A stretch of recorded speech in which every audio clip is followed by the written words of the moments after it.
अब आप विचार करो, इस विषय पर ना तो कहीं चर्चा होती है और ना कहीं कहा जाता है। जानते ही नहीं भगवत प्राप्ति क्या है, क्यों करना चाहिए।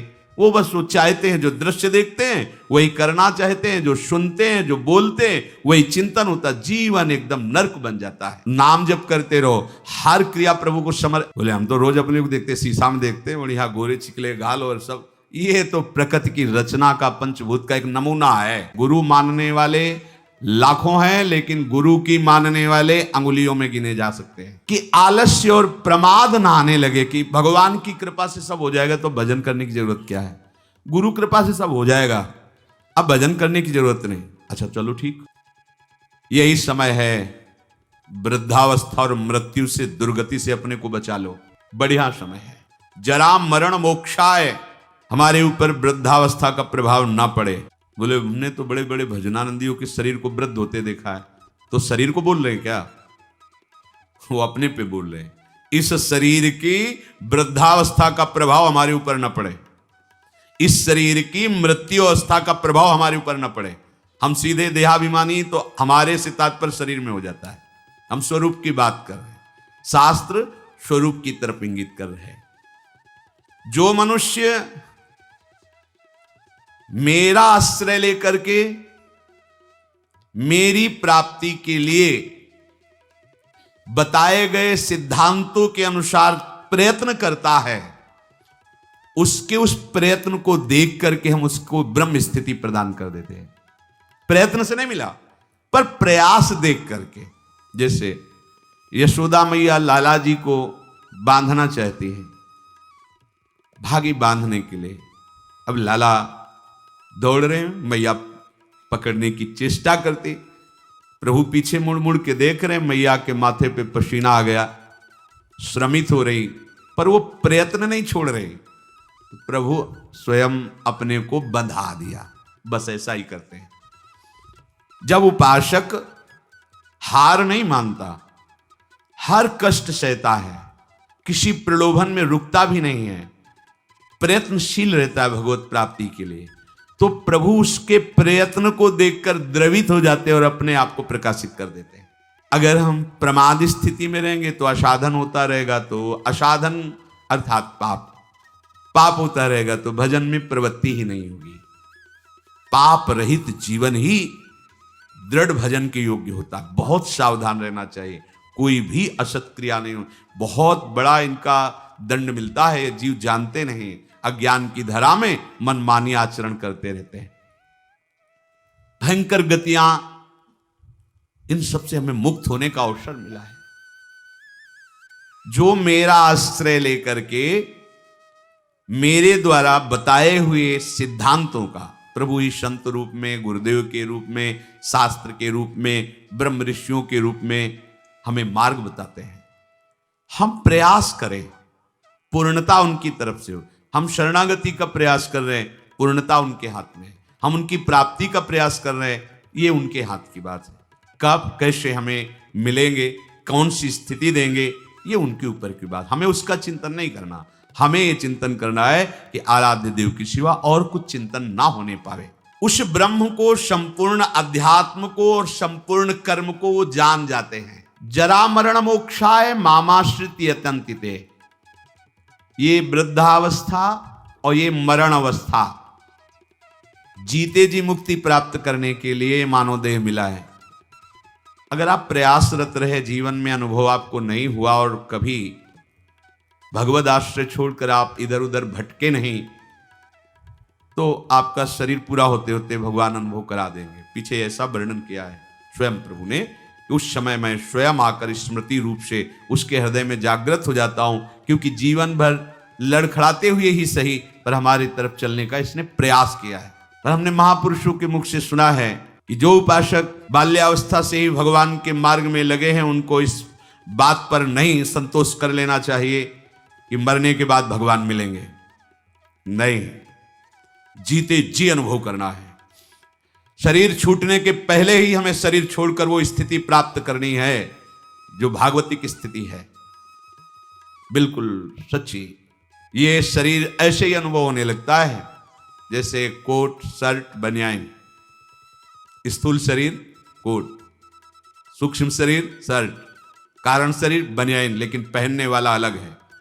पहनने वाला न कोट है, न शर्ट है, न बनियाइन है, बिल्कुल अलग प्रतीत होने लगता है। अपना स्वरूप अपने आप से अनुभव में आता है, किसी इंद्रियों के द्वारा नहीं, किसी करण के द्वारा नहीं। अपने स्वरूप का अनुभव अपने स्वरूप से ही होता है, अपने से ही अपने का अनुभव होता है, इसमें किसी अन्य का सहयोग नहीं है।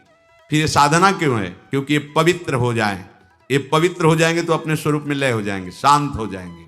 जैसे शांत जल में ही हम देख सकते हैं, ऐसे शांत अंतःकरण में ही सारे भावों का प्रादुर्भाव होता है। इसीलिए भक्ति में भावों में सबसे पहले रखा गया शांत भाव, फिर दास सख्य वात्सल्य कांता सहचरी आदि। शरीर की मृत्यु के पहले ही शरीर का राग नष्ट हो जाए, ये साधना की फल वृत्ति है। जो जीवन में साधना की है, अब शरीर ऐसा नहीं कि जिसका शरीर राग खत्म हो जाता है उसे पीड़ा ही नहीं होती, ऐसा नहीं है। पीड़ा होती है पर परेशानी नहीं होती, दर्द है पर दुख नहीं है, व्याकुलता नहीं। क्यों हुआ ऐसा कष्ट, क्यों हे भगवान ये कष्ट, ऐसा कुछ नहीं होता। सहज में एक वृत्ति रहती है भगवदाकार। अब यहां किसी ने पीटा तो दर्द होगा, क्यों पीटा, ये ठीक हो जाए, कोई वृत्ति ऐसी नहीं आएगी। जो शरीर में हो रहा है, सर्दी लग रही तो अगेंद्री में महसूस होए कि हाँ सर्दी है, प्रारब्धवशात वस्त्र मिल गया ओढ़ लिया, नहीं मिला कोई आकांक्षा नहीं। ये स्थिति है, केवल बुद्धि से तर्कना से नहीं इसे समझा जा सकता, वो स्थिति है। तात्पर्य ये हुआ कि इस मनुष्य शरीर से वृद्धावस्था आने के पहले और मृत्यु अवस्था आने के पहले भगवत प्राप्ति कर लो।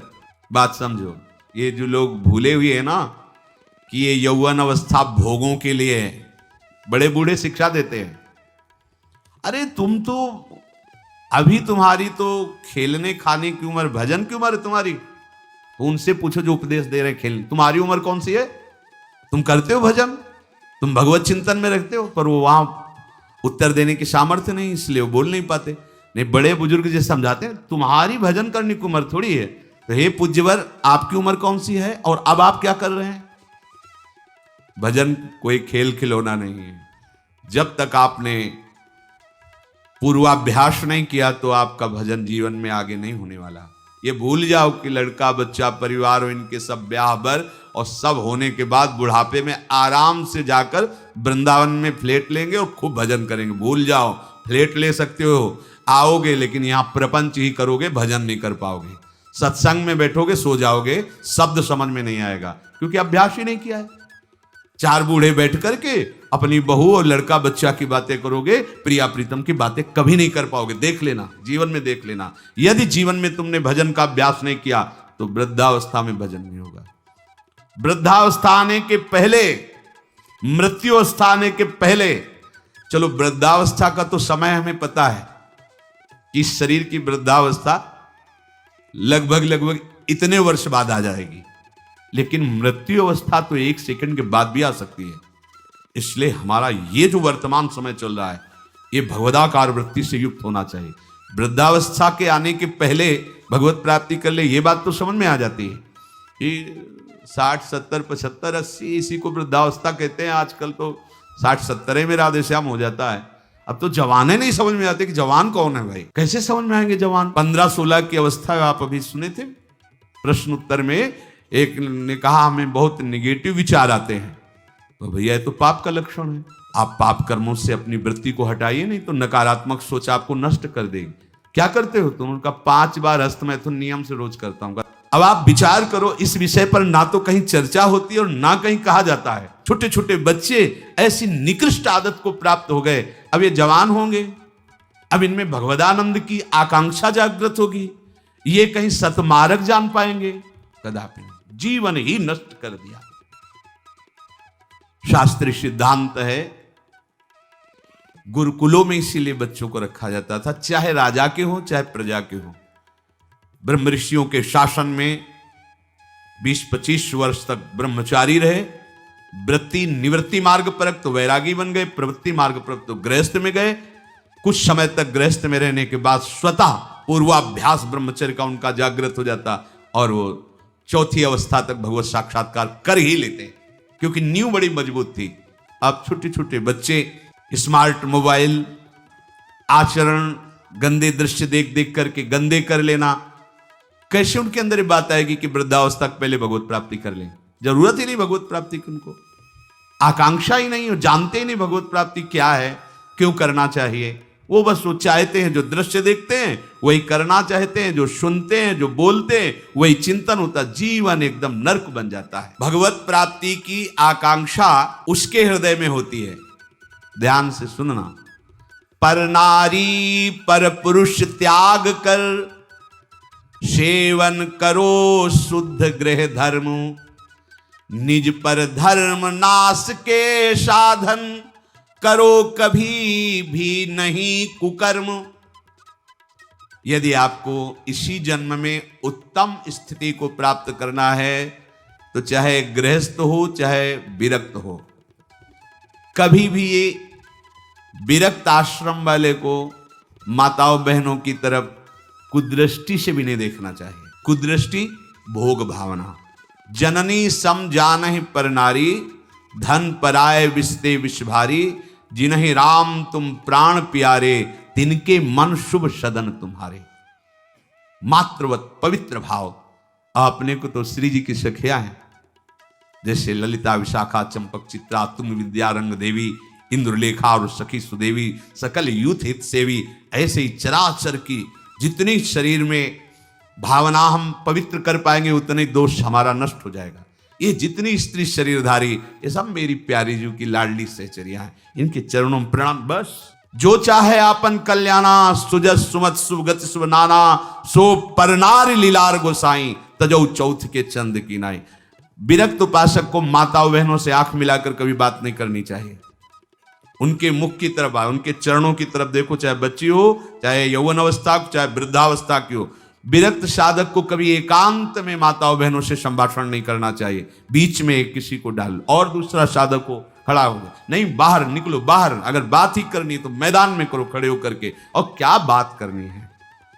हम भगवत प्राप्ति के मार्ग में चले, हमें क्या बात करनी है? बहुत सावधान रहना चाहिए।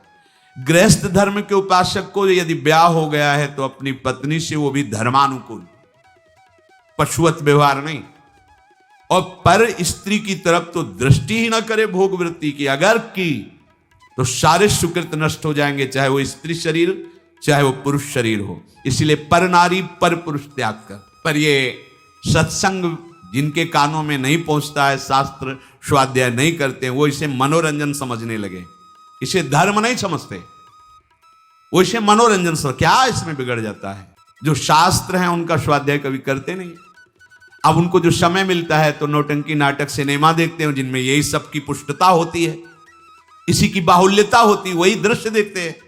ना तो कभी भगवत प्रेमी महात्माओं की चरण रज में बैठ करके सत्संग सुना, ना शास्त्र स्वाध्याय किया, तो मनमानी आचरण बढ़ते रहते। कैसे भगवत प्राप्ति की बात आएगी? कि जरा मरण मोक्षाय।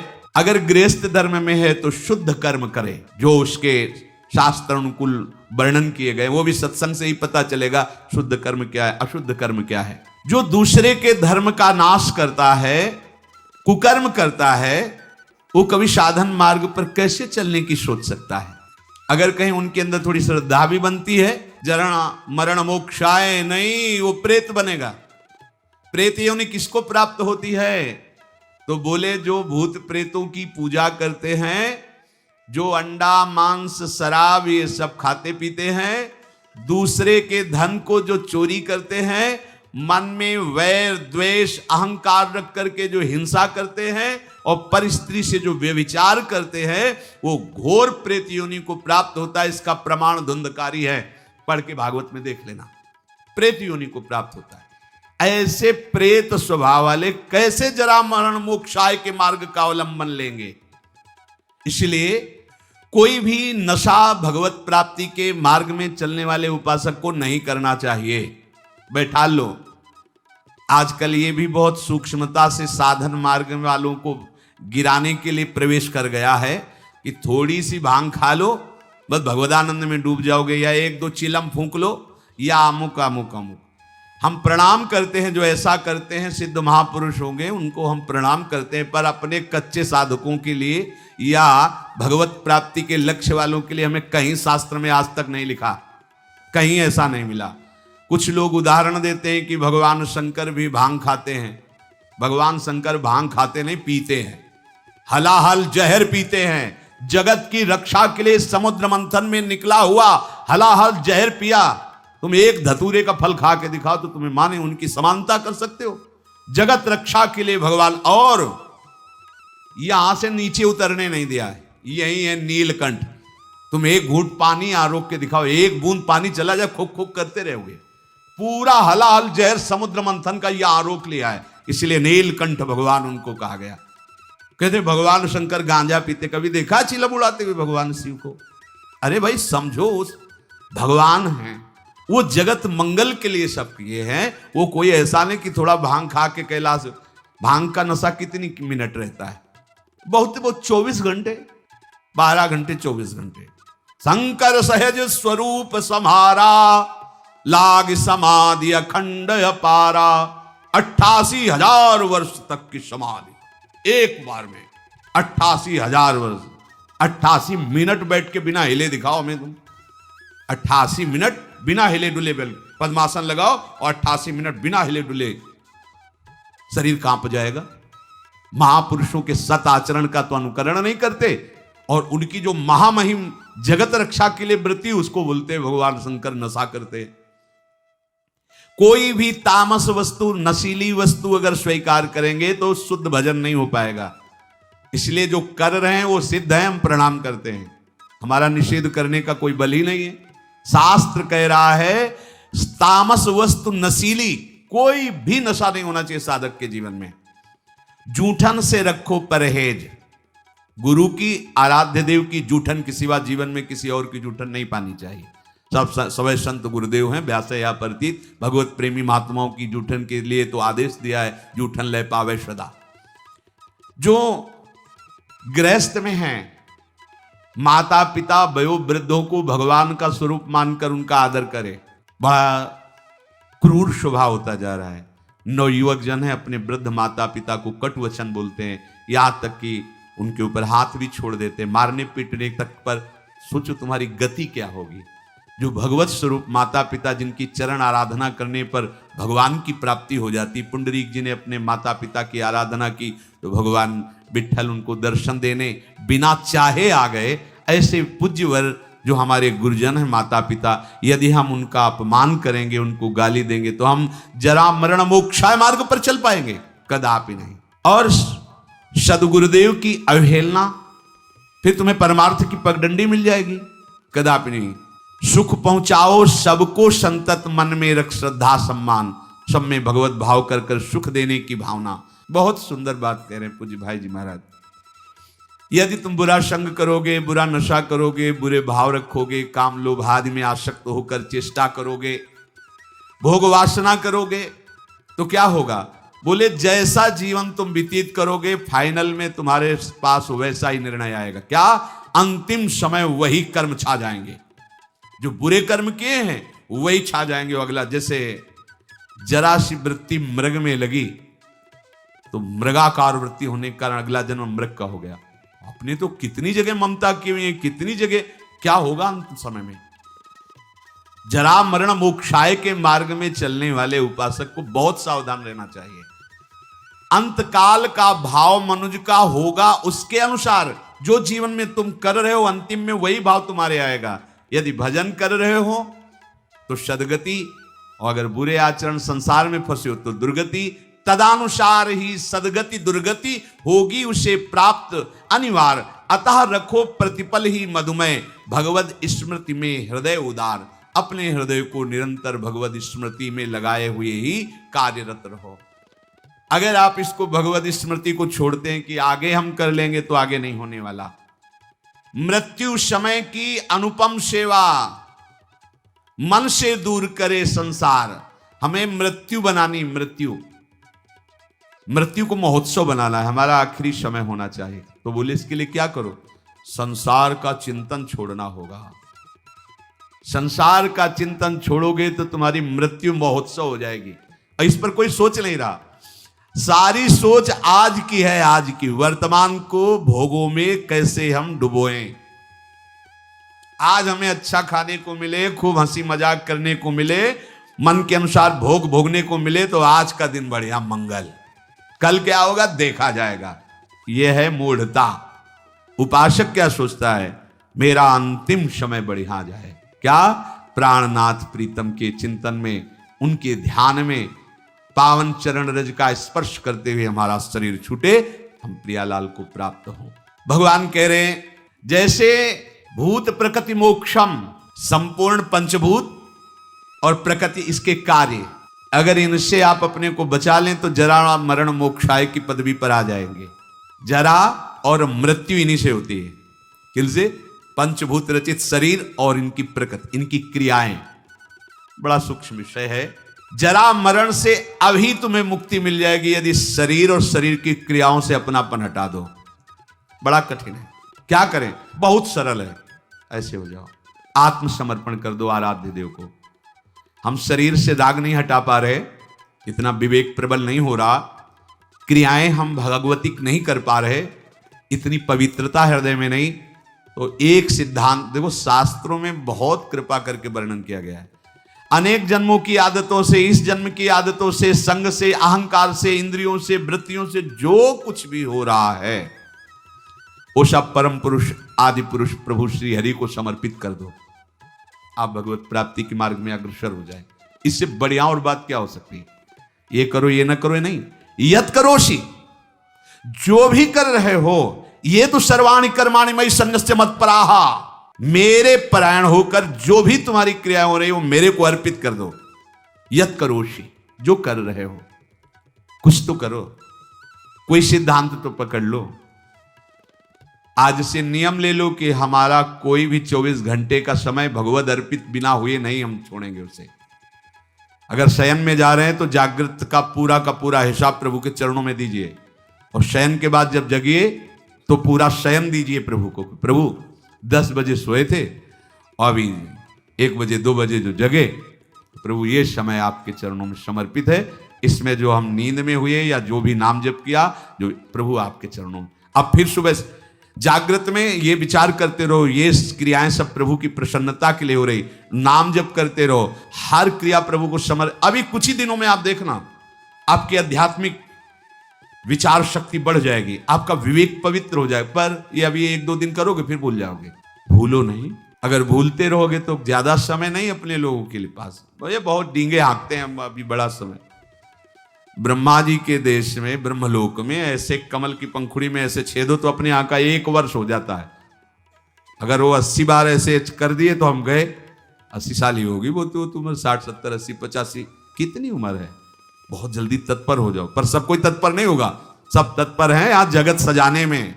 अरे हम जगत सजाने के लिए नहीं आए, हम जगदीश को पाने के लिए आए।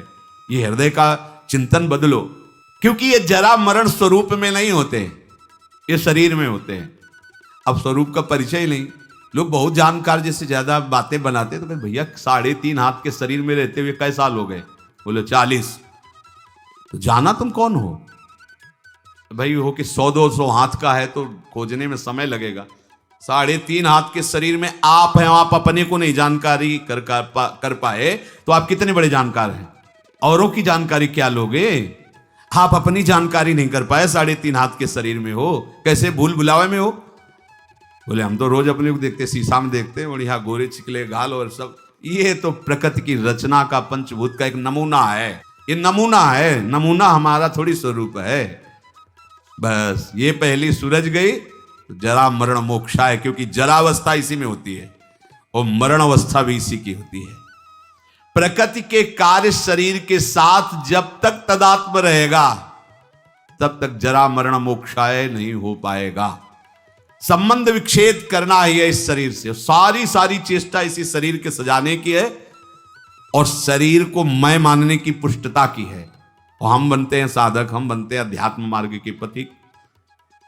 जब कोई उपासक शरीर के साथ तदात्म मैं आज तक नहीं भूल पाए, देखो ना, जब आप तिलक लगाते हैं शरीर के माथे पे लगाते हैं, अपने माथे पे लगाते हैं? वो समय आता है क्या? नहीं, एक एक बाल संभाल करके, क्योंकि मैं हूं, मैं, बस यही अंतराय है। अब ये गूढ़ बात कैसे समझ में आएगी? यहां तो बात समझने के लिए बस इतनी कि वो उपाय बताओ जिससे चेक पर चेक पास होती है, वो उपाय बताओ जिससे खूब भोग भोगने के लिए बल बढ़े और खूब भोग मिले, बस जीने की। जीते किसके लिए हो? इसका उत्तर नहीं, इसका उत्तर नहीं। किसके लिए जी रहे हैं? भोगों के लिए जी रहे हैं, भोग भोग रहे हैं, जीने के लिए, बस इतना ही क्रम है मूढ़ता का। शरीर के वृद्धावस्था होने पर जब शरीराभिमानी मैं मानता रहा है, अब वो अपने को मान लेता है कि मैं वृद्ध हो गया हूं, पर वासना बहुत प्रबल हो जाती वृद्धावस्था में। पहले हमको ये भ्रम था कि ये जितने विकार हैं जवानी के हैं, इसके बाद शांत हो जाते होंगे। फिर बाद में अन्य वृद्धजनों से बात करके और शास्त्रों से पता चला कि यदि 40-45 की अवस्था, पूज्य पंडित श्री गया प्रसाद जी की वाणी, 40-45 वर्ष की अवस्था तक आपने अपने विकारों पर विजय प्राप्त नहीं की तो आगे और भयंकर रूप धारण कर लेंगे। और वृद्धावस्था में तो ये ज्वलंत, लोग कहते हैं जवानी में विकार ज्वलंत होते, नहीं नहीं, वृद्धावस्था में होते, क्योंकि अब उसकी दुर्गति करवानी है ना। अंदर विकार भरे होते हैं और शरीर भोग लायक नहीं होता, बस मिटिया मिट, वो मलिन विचार उसके आगे बढ़ने नहीं देते। ये देखो कैसे जरा मरण मोक्षाय हो पाओगे। अभी से सुधार करो, आज से सुधार करो। एक आए थे हितधाम में, वो आप लोग जानते हैं उनको, उन्होंने कहा कि हम विरक्त वेश लेना चाहते हैं, दोनों पति पत्नी सब कार्य निवृत्त हैं, और हाँ ठीक है, अच्छा है, चौथापन है, विरक्त भाव होकर वृंदावन बास, वो फ्लैट भी खरीद लिया। हमका ठीक है, आप ऐसा कर सकते हैं, अच्छा है, जब जागे तभी मंगल, आप जो आयु बची वृंदावन वास करते हुए भजन करो। पर हमारे यहाँ पर सिद्धांत है कि रज के पात्र में पाया जाता है, और कोशिश करे कि जमीन में ही आसन लगाकर शयन करे। बहुत संसार के तो सब भोग आप भोग ही लिए, और दोनों अलग अलग आसन पर लेटना। वो रुक गए, उनका अलग अलग आसनों पर। हम कहा हाँ, ये विरक्त होने पर तो फिर यही होगा ना, मतलब अलग अलग आसनों पर। तो उन्होंने स्पष्ट कहा कि इनको फिर नींद नहीं आएगी तो हम विरक्ति नहीं ले पाएंगे। नहीं ली। और वो वृंदावन से, ये आप क्या समझते हो, बुढ़ापा में जीवन में भजन नहीं किया तो बुढ़ापा में आके तुम ऐसे? नहीं, बहुत विचित्र राग है, माया का ऐसा राग नहीं है। जो ये मैं मानता है कि शरीर मैं हूं, शरीर पे मेरापन टिका हुआ है, तो जन्म मृत्यु जरा व्याधि दुख दोषानुदर्शनम वो नहीं कर पाएगा। जन्म मृत्यु जरा व्याधि दुख दोष ये नहीं देख पाएगा वो शरीर के। जन्म मृत्यु जरा व्याधि दुख रूप दोषों को देखना विवेकवानों का कार्य है। इस शरीर में बिल्कुल ममता नहीं रह जाती जब आप भगवत प्राप्ति का लक्ष्य करोगे। भगवत प्राप्ति का क्या, हमें लगता है अगर विशेष कोई कामना अपना जोर दे दे तो शरीर का प्यार खत्म हो जाता है। कोई कामना विशेष जोर दे दे, अपने स्वरूप में आ जाए कामना, तो फिर उसे कुछ याद नहीं रहता, मरना मंजूर है, लेकिन वो अपने लक्ष्य पर आगे बढ़ जाएगा। फिर भगवत प्राप्ति की कामना और शरीर का राग बना रहे, कैसे हो सकता है? इसका मतलब है अभी भगवत प्राप्ति की जलन नहीं हुई हृदय में, भगवत प्राप्ति की लालसा नहीं हुई। ये मैं मेरापन से मुक्त हो गए तो जरा मरण से मुक्त हो गए, क्योंकि शरीर के साथ माना हुआ संबंध बड़ा कठिन है त्यागना। तो इसे क्या करें? कैसे संबंध का त्यागे? हम नया संबंध बनाओ। क्या नया संबंध? अभी तक जितने संबंध बनाए उन सब संबंधों ने तुम्हें बांधा है। भगवान कपिल देव जी कहते हैं कि ये आसक्ति ही जगत के बंधन का कारण हुई, और हे मां, अगर यही आसक्ति भगवत प्रेमी महात्माओं से हो जाए तो मोक्ष का खुला हुआ द्वार है। हमें संबंधों ने ही बांधा है, शरीर संबंध, शरीर संबंधी भोग, शरीर संबंधी रिश्ते नाते। अब हम एक संबंध और प्रकट करते हैं, अपने आत्मस्वरूप गुरुदेव का। मन वचन कर्म से हम आचार्य और गुरुदेव की शरण में होते हैं। अब ये जीवन यंत्रवत वैसे ही चलेगा जैसा आदेश होगा, खत्म खेल। देह भाव कब नष्ट हो गया आपको पता नहीं चलेगा। जिन वैराग्य की सीढ़ियों को लांघना विवेक के द्वारा बहुत कठिन पड़ता, बड़ा लंबा समय जाता, छोटी छोटी अवस्था में कोई ज्ञान नहीं है, उन वैराग्य की सीढ़ियों को आगे लांघते हुए निकल गए गुरु कृपा पात्र जन।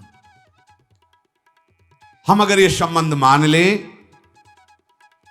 प्रथम से वह गुरु के चरण, जिन या धर्म कहो सब करन, नाम प्रताप बताइयो। आप इस चाल को समझना, ये मन बुद्धि इस बात को स्वीकार नहीं करते हैं। एक गुरु का संबंध केवल एक व्यवहार मात्र कर लेते हैं। गुरु मानने वाले लाखों हैं, लेकिन गुरु की मानने वाले अंगुलियों में गिने जा सकते हैं। अपने मन वचन कर्म से ठान लो कि अब मेरा जीवन बिक गया, कोई अस्तित्व नहीं। गुरु ने नाम देकर मंत्र देकर खरीद लिया है, अब वो जैसा चाहेंगे वैसा चलेगा। ये सब ठीक हो जाएगा, सब ठीक हो जाएगा।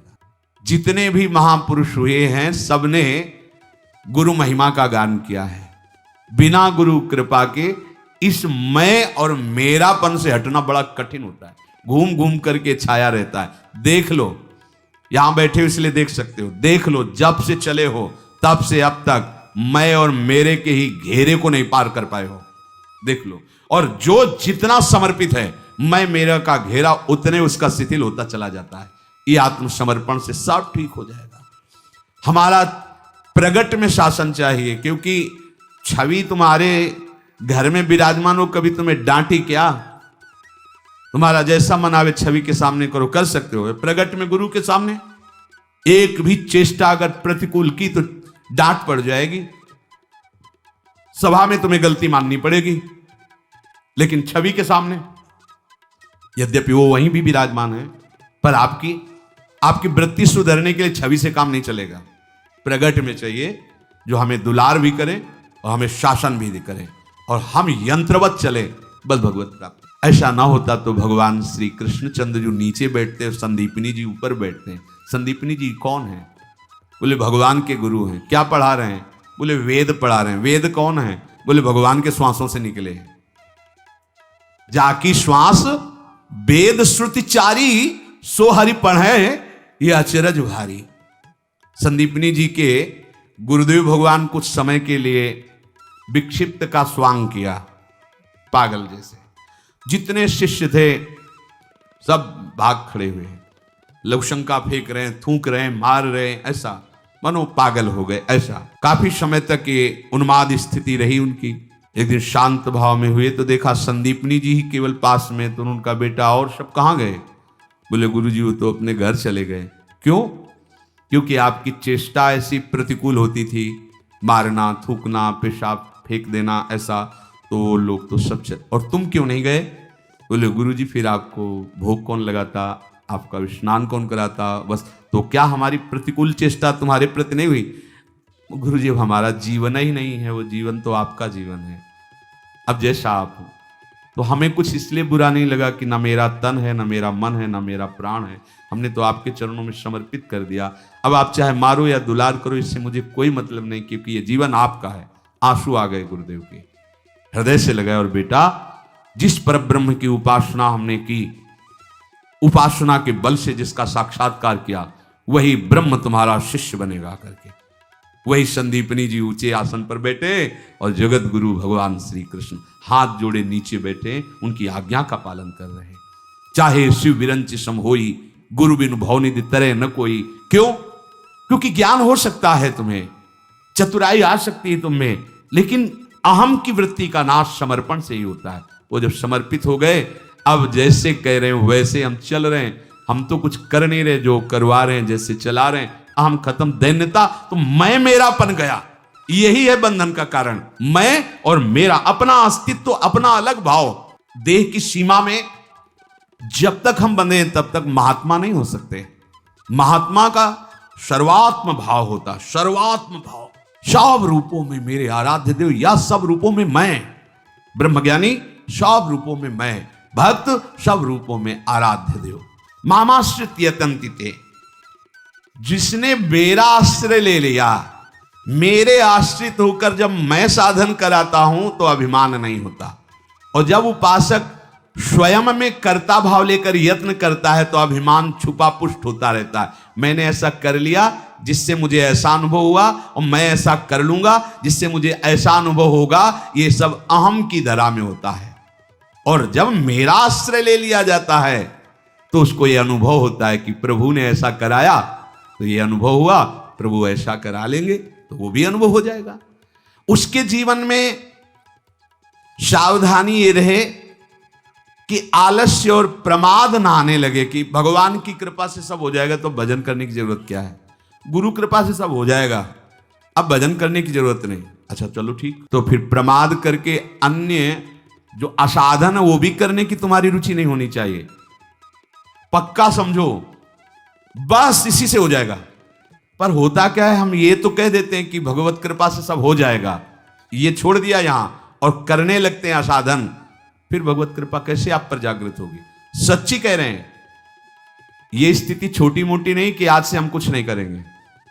झांक के देख लीजिए, ये बहुत बड़ी परमहंस स्थिति है। कुछ नहीं, न शुभ न अशुभ, न सत न असत, ये साधारण है। कह देते कि सब भगवान की कृपा से हो जाएगा। हाँ ठीक है, बहुत बड़ी बात है ये, पर आप अब अपने शरीर और मन को प्रकृति में लगाएं, भोगों में लगाएं और फिर कृपा का आश्रय, गलत बात। इसीलिए कृपा पात्र वही है जो मन बुद्धि चित्त अहम पूरी चेष्टाएं जिनका आश्रय लिया उनमें लगा दिया जाए, उनके बल से लग जाएंगे। जो नित्य निरंतर प्रभु का चिंतन करता है, प्रभु का आश्रय लेकर के, तो उसका शरीराभिमान नष्ट हो जाता है, उसका कर्ता भाव नष्ट हो जाता है, स्थायी भाव उसके हृदय में आ जाता है भजन का। अभी अस्थाई है, थोड़ी देर भजन हुआ, थोड़ी देर विषय चिंतन हुआ, थोड़ी देर प्रभु अच्छे लगे, थोड़ी देर संसार अच्छा लगा। भगवद आश्रय लेकर हमारे हृदय में जो अब साधन की वृत्ति आ रही मेरे प्रभु दे रहे हैं, उनकी कृपा से हो रहा है, ऐसा मानकर पूरा प्रयत्न भजन में लगा दे तो देहाभिमान गलित हो जाता है, देह भाव रहित हो जाता है, स्थायी भजन की प्रवृत्ति जागृत हो जाती है। अगर अहम है तो साधना करने पर उसको भगवत प्राप्ति नहीं होती, क्योंकि अहम ही मूल है। शरीर और संसार में थोड़ा भी महत्व है तो अहम है, उतनी ही भगवत प्राप्ति में देरी है जितना अहम है। ये सूक्ष्म विषय है। इन बाधाओं को दूर करने के लिए आत्मसमर्पण अत्यंत आवश्यक है। संसार की स्वतंत्र सत्ता नहीं है, शरीर की स्वतंत्र सत्ता नहीं है। विचार करो, ये यंत्रवत वैसे ही माया से चल रहा है, यंत्रारूढ़ानिमम माया। तुम वैसे भी कुछ नहीं कर रहे हो, त्रिगुण माया के द्वारा हो रहा है। अब तुम ये स्वीकार कर लो कि प्रभु का मैं हूं, तो माया से त्रिगुणातीत भाव की तरफ आप बढ़ जाओगे। जो प्रभु का आश्रय लेकर के प्रभु के बल से यत्न करता है, उसका अहम गलित हो जाता है और प्रभु की कृपा से उसका साधन तीव्र होकर के उस जरा मरण मोक्षा स्थिति को प्राप्त हो जाता है। वो वृद्धावस्था और मरण अवस्था का प्रभाव जहां पड़ता है उससे ऊपर हो जाता है। कोई भी प्रभाव से दुखी या सुखी नहीं कर सकता। इसलिए भगवद आश्रय लेकर निरंतर भगवत कृपा से भजन का प्रयास करते रहो। प्रभु बड़े कृपालु हैं, प्रियाजू बड़ी कृपालु हैं। हमारा प्रयास विफल नहीं होगा।